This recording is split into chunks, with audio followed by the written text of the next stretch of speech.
د نن نه 10 کاله پخوا زموږ کور د مینې سمبول و. شکر پلار مې ژوندی و. د ژوند هېڅ بار زما په اوږه نه و او د ژوند ټولو مسؤلیتونو ته مې پلار اوږه ورکړې وه. او هغه داسې چې پلار مې د ملي اردو عسکر و. زما پلار ډېر عاجز سړی و. دا وخت مې نیکه هم ژوندی و او له مینې ډک ژوند به مو تېراوه. له ورځو څخه یوه ورځ داسې راغله چې نیکه ته مې یو نفر له افغانستان څخه زنګ وواهه. لومړی یې ورته خپل ځان ور وپېژانده او بیا یې ورته د نعمت الله په اړه چې زما پلار و یو څه خبرې وکړې. زه هغه وخت کوچنی وم نو ځکه نیکه مې نه غوښتل زه دې دا خبرې واورم. په همدې علت بیرون ووت. داسې یو ساعت ورک و. فکر کوم ډېره جدي مسله وه ځکه خو مې نیکه ډېر وارخطا معلومېده. زما مور ته یې وویل تر څو د هغې پنډ او نور سامان تیار کړي. نیکه مې افغانستان ته د تګ اراده کړې وه. زه او مور مې نه پوهېدو چې څه شوي دي چې داسې یو دم بابا وطن ته ځي. مور او ما د پوښتنې جرأت کولای نه شو او هماغه شو چې نیکه مو افغانستان ته ولاړ. له افغانستان چې هر کله بیرته راغی نو حالات یې سم نه معلومېدل. ډېر به یې ټوخل او هر وخت به خفا او غمجن ناست و. نیکه مې تر دې حده ورسېده چې په کټ پرېوت او راوچتېدلی نه شو.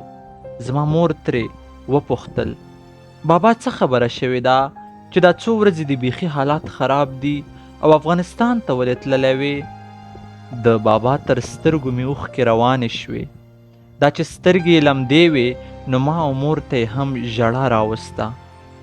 بابا په مړاوي انداز وویل فکر کوم چې زما هم د ژوند شېبې نورې په ختمېدو دي نو ځکه اوس دا مناسبه ګڼم چې تاسې ته د نعمت الله په اړه ووایم.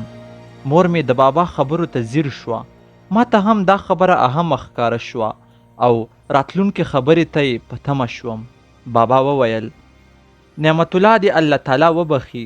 پوره یوه میاشت مخکې زما افغانستان ته د تګ پر وخت په حق رسېدلی دی.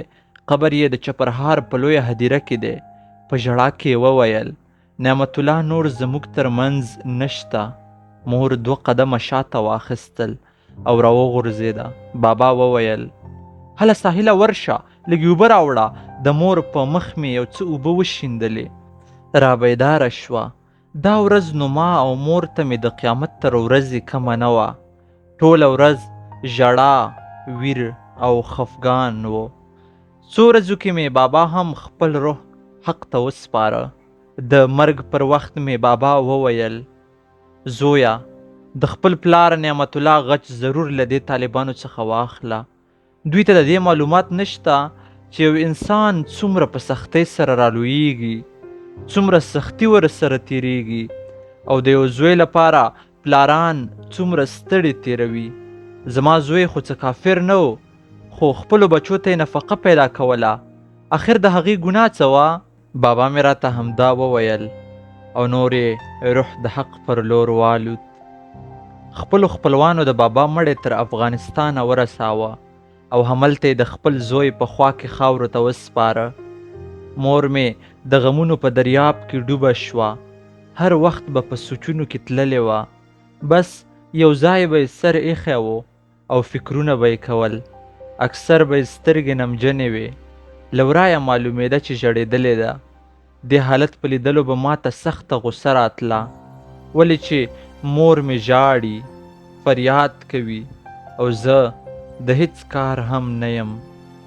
زما عمر په کلار کلار تر 18 او 20 کالو ورسېد. له مور څخه مې وپوښتل مورې ته ولې هر وخت ژاړې، ویر او فریاد کوې؟ د بابا او پلار د مرګ خو ډېر زیات کلونه وشول. هغوی نور هیر کړه. مور مې مخ راواړاوه او ویې ویل د بابا په مرګ نه ځورېږم، زه د نعمت په مرګ ځورېږم. هغه زما د مینې ډېر کم خواږه وڅکل. نور یې تل خپله سینه د وطن د دفاع لپاره ډال کړې وه.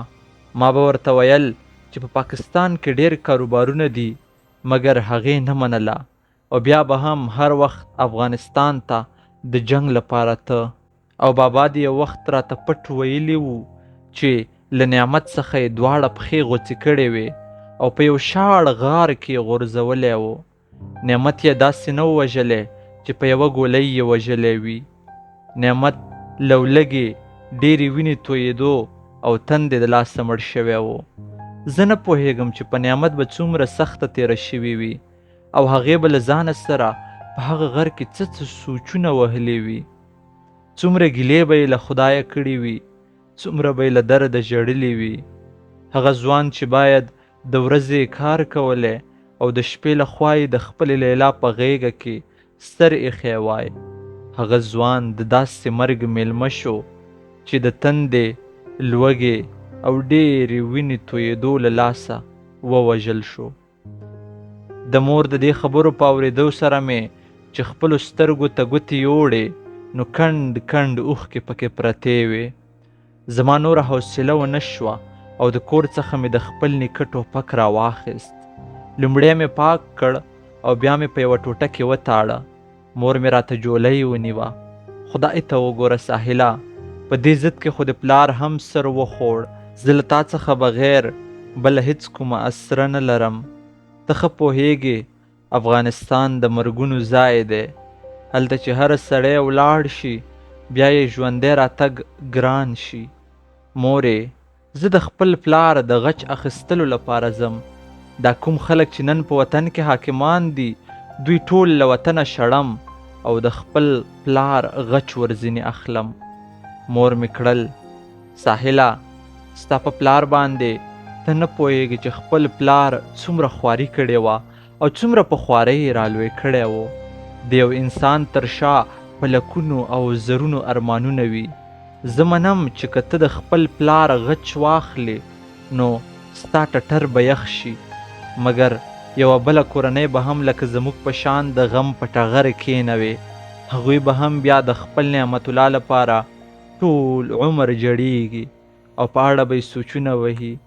د هغې زوی به هم بله ورځ د غچ اخیستلو په موخه راوچتېږي، نور افغانان به وژل کېږي او وطن به مو ورانېږي.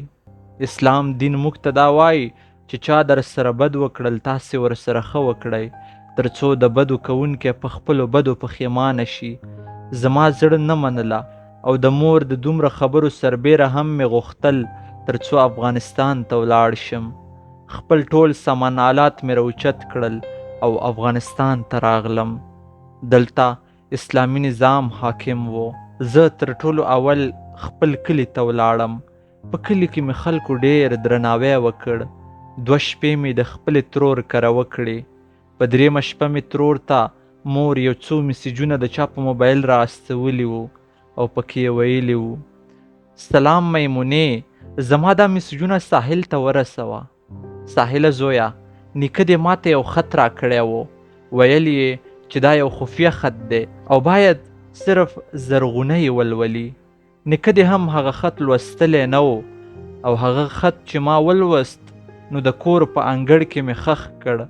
دا چې ته نه منع کېدې او آخر دې هم خپل ضد پوره کړ نو ما هغه خط د ځمکې څخه راوباسه او دا یې انځورونه دي، په خپله یې ولوله.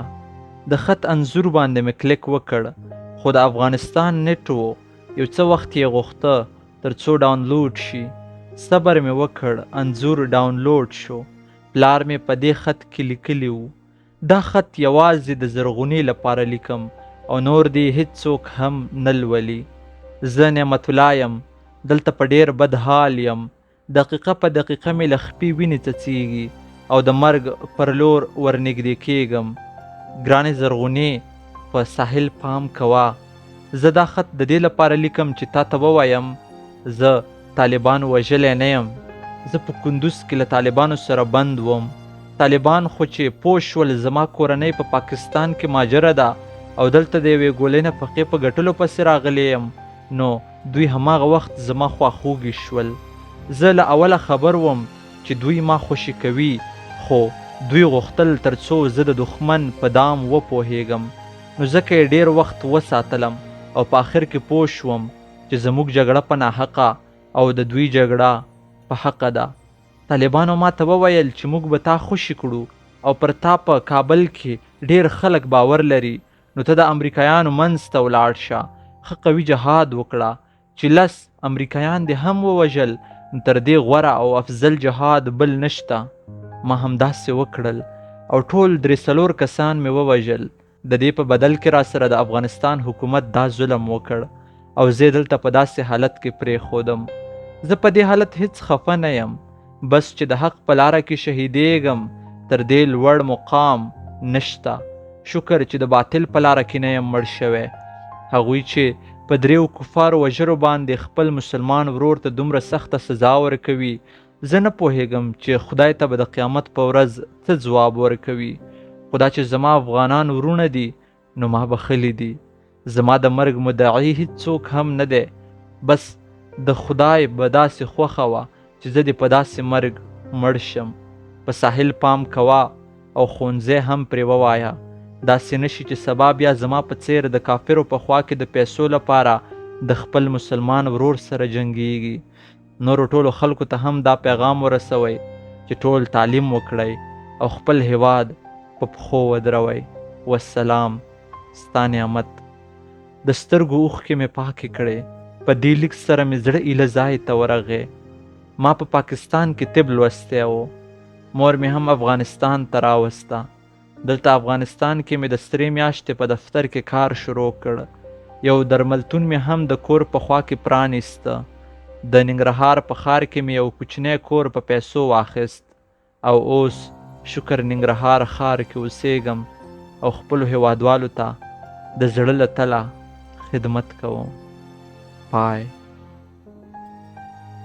د سادات ټي وي ټولو درنو اورېدونکو، دغه وه زموږ د نن ورځې لنډه کیسه چې ما سید ادریس سادات تر تاسې در ورسوله.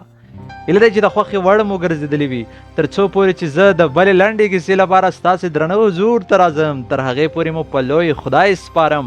هر چیرې چې یاست خوشحاله اوسئ. د الله په امان.